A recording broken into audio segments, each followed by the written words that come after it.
Wonderland syndrome. Lewis Carroll's novel Alice in Wonderland is about Alice who experiences strange sensations in her adventures through Wonderland, and every time Alice eats or drinks something she describes being larger or smaller than her surroundings.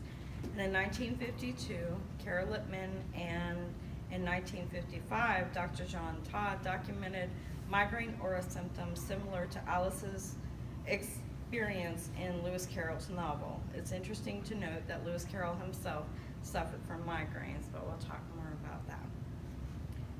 Okay, Alice in Wonderland, a beloved children's novel, describes symptoms of a true medical diagnosis. You see a picture of the Alice in Wonderland revamp by Disney, to show on screen, and on the right is Lewis Carroll, the author.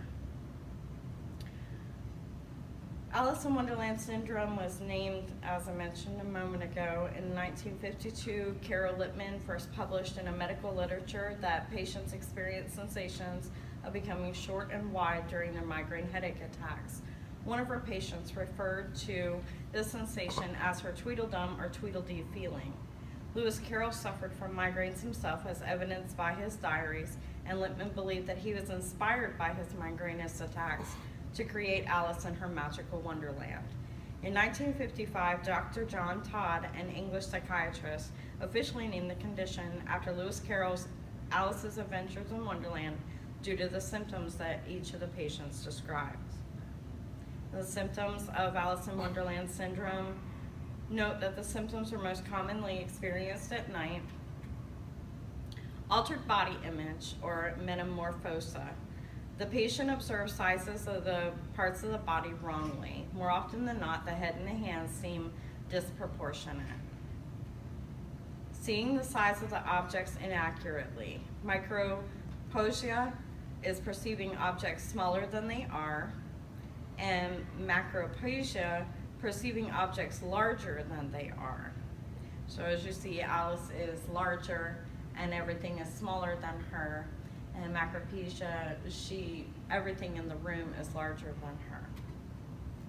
Telepesia, the objects appear further away than what they are in relation to oneself.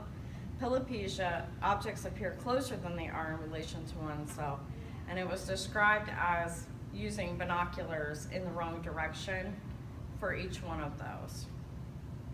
Auditory hallucinations are often present.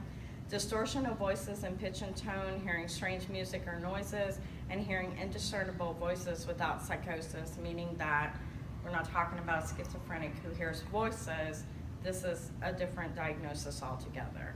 Distorted time perception. Time either moves very, very quickly or very, very slowly. And distorted touch perception. It affects children ages 1 to 18. Children ages 5 to 15 are more likely to suffer from Alice in Wonderland syndrome than any other age. Some studies say that there are more cases of children ages 2 to 3 that complain of the symptoms of Alice in Wonderland syndrome. Few adult cases are reported, mainly because this is a childhood syndrome. Adults reluctant to report symptoms because people think that they are crazy. And the reason why it's mainly a childhood syndrome is because the scientists believe that it has to do with the underdeveloped brain.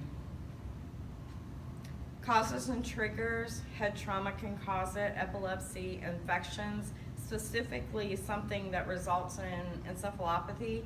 Epstein-Barr virus, there were more incidences of Alice in Wonderland syndrome with Epstein-Barr virus.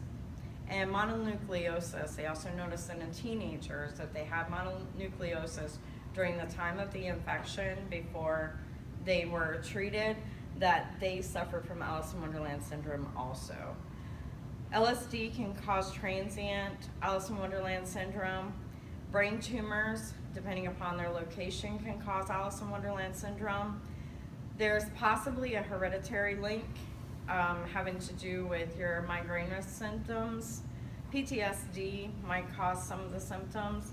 History of and ongoing migraines, stress, stroke, and some medications have this side effect like cough syrup, allergy medications, and Topamax, which is an anti-seizure medication. The diagnosis and treatment. Patients are diagnosed based upon the characteristic symptoms. Neurologists may run tests to rule out other diagnoses, like MRIs, blood tests, EEGs. And at this time, there's no cure or treatment, but it seems that children outgrow these symptoms as the brain matures.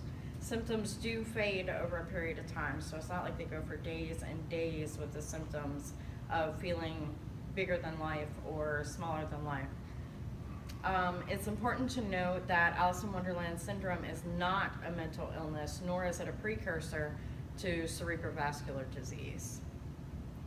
And again, just to sum it all up, and in conclusion, Alice in Wonderland syndrome was named after Lewis Carroll's novel.